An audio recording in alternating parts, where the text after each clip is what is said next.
Assalamualaikum warahmatullahi wabarakatuh. Honorable Lecturer, Mr. Oscar Radyan Danar, S.AP, M.AP, Ph.D, and my friends, thank you for being here. Today, in this video, I would like to talk about Thailand's responses against coronavirus disease 2019. On 31st December 2019, the World Health Organization reported a cluster of pneumonia cases of unknown cause in Wuhan City, Hubei Province, China. On 4th January 2020, the Thailand Ministry of Public Health, or MOPH, activated its Emergency Operations Center, EOC, and began to prepare for this emerging threat. Soon after, in 8 January 2020, the Chinese authorities declared the new emerging disease, which is currently known as coronavirus disease 2019 or COVID-19. And also in the same time, an imported first confirmed COVID-19 case was identified in Thailand. On 13 January, the Thailand MOPH reported an imported case of COVID-19, this is the first case detected outside China. In the subsequent weeks and months, Thailand rapidly developed policies and with a remarkable degree of public cooperation implemented a national response to COVID-19 that successfully flattening the pandemic curve while maintaining a low case fatality rate, which is about 1.68%. As of 25th September, 3,519 cases and 59 deaths had been reported. So, how Thailand's respond to the COVID-19 pandemics? In Thailand itself, there are 9 pillars of the national response to the COVID-19 pandemics. The first pillar is country-level coordination, planning, and monitoring. Thailand's public health emergency management mechanism were activated with an engagement of relevant ministries to provide coordinated management of COVID-19 preparedness and response.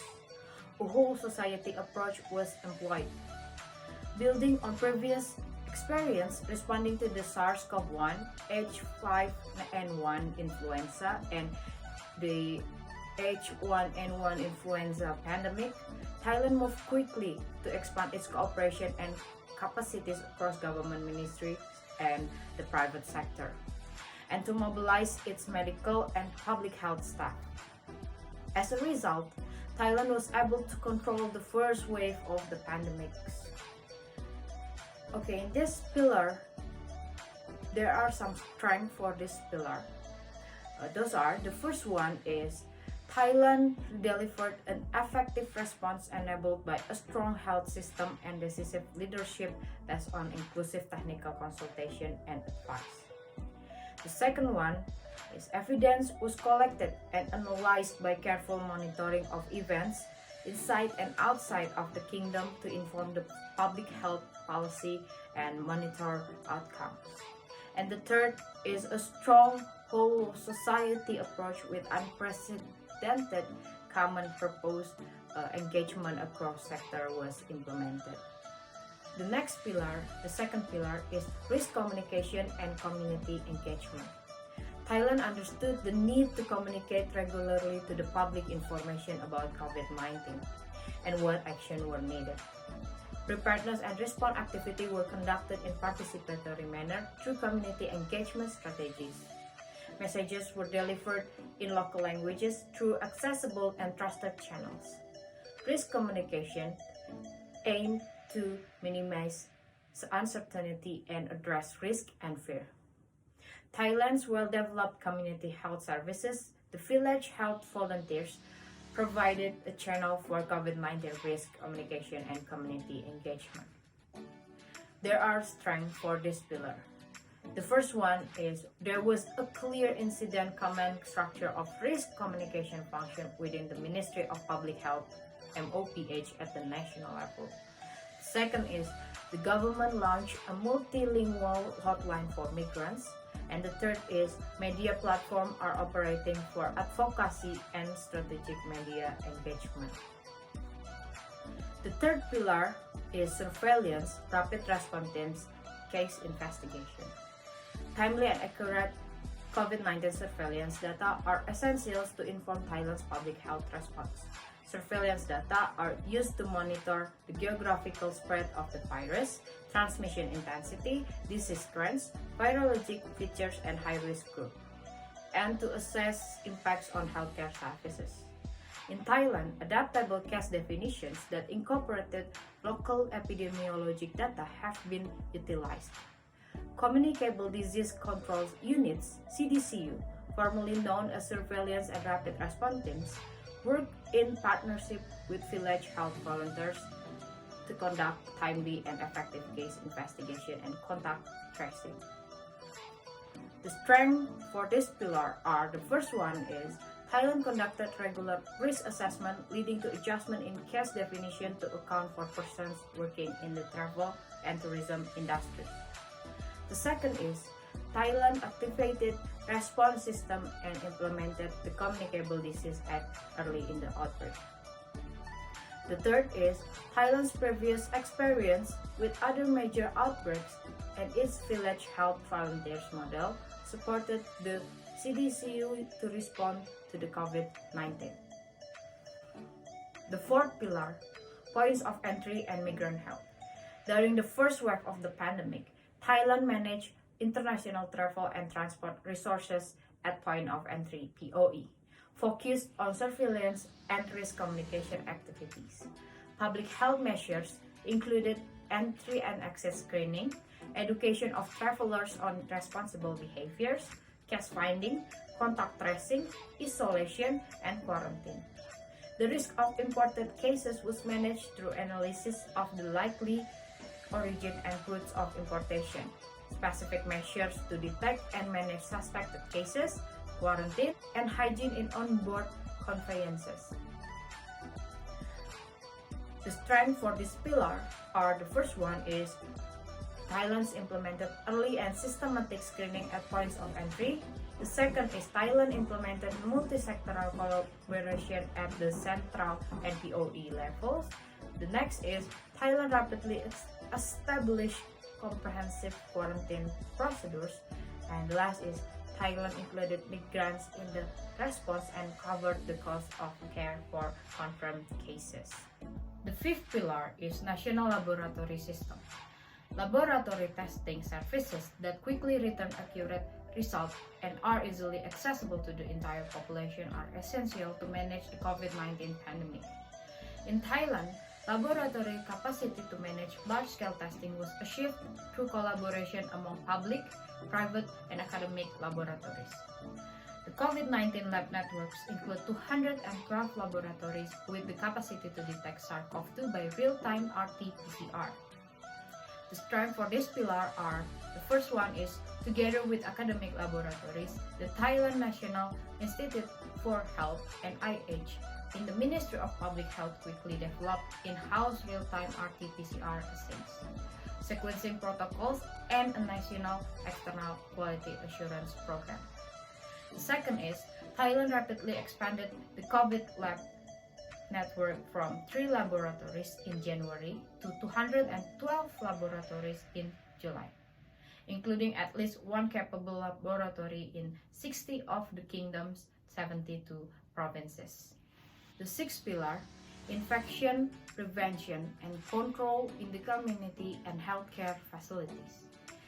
Effective infection prevention and control, or IPC measures, in healthcare facilities and in the community are essential to control the COVID-19 pandemic.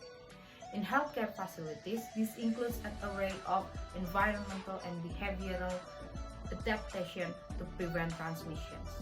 In Thailand, these measures are supported in healthcare facilities by certified infection control nurses and guided by the national IPC committee. In Thailand, mask wearing, hand hygiene, social distancing, travel restriction, and facility closures have been key interventions to prevent community spread.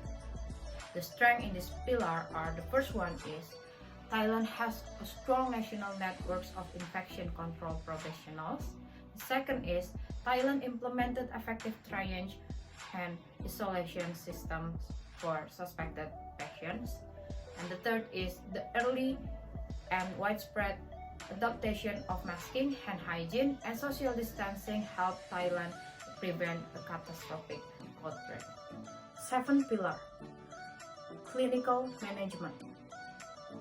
SARS-CoV-2 infection can present with a wide array of signs and symptoms, ranging from asymptomatic to severe disease. Evidence suggests that both pre-symptomatic and symptomatic patients can be infectious. The risk of disease transmissions, quality of care, and patient safety are concerned at all stages of the illness. During the first wave of the pandemic, few evidence-based treatments were available and clinical management of the virus was poorly understood. Still, Thailand succeeded in keeping the case fatality rate at around 1.7%. The strength for this pillar are: the first one is Thailand rapidly developed and frequently updated national clinical practice guidelines based on new information. The second is Thailand hospitalized all laboratory confirmed cases and carefully discharged recovered patients, thereby reducing mortality and lowering community transmissions. And the third is cooperation between private and public medical facilities, including military and university hospitals, enable more efficient use of resources and better patient care. The next pillar, the eighth pillar, is operational support and logistics in supply chain and workforce management. Supply chain and workforce management are the basis for the operational response in complex emergencies. In pandemic, this includes surge staff deployment, procurement and forecasting of essential supplies, creating backup systems that can be quickly activated, and achieving efficiencies in stockpiling and distribution.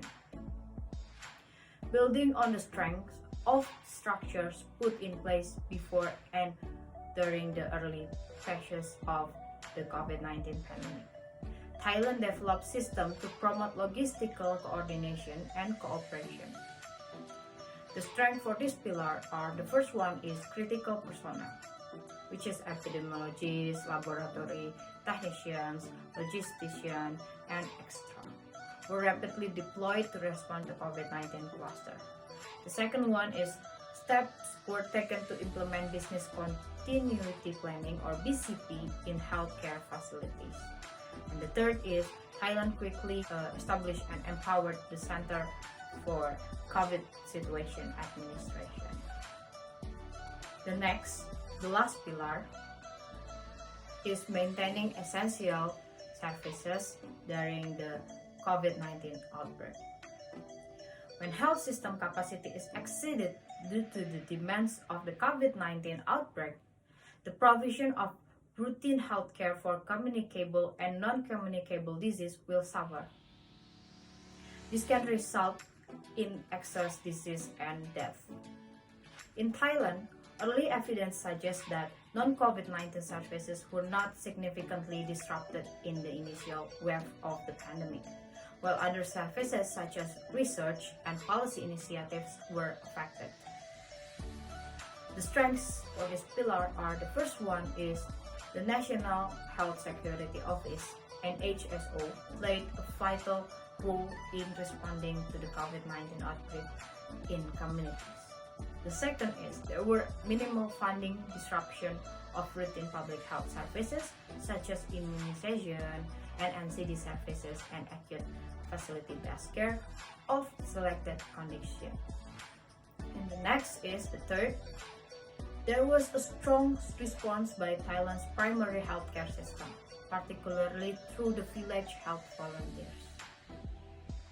So, this concludes the focus of discussion today. To end, I would like to highlight that in Thailand, at national level, government responses to COVID-19 pandemic is focusing to the networking government which collaborate between public sector, private sector, and all the citizens, and also they focus to the press briefing, broadcasting the actual and valid information about COVID-19. And that brings us to the end. I would like to thank you and I sincerely appreciate that I have had this opportunity to present it to you. Again, thank you so much. Wassalamualaikum warahmatullahi wabarakatuh.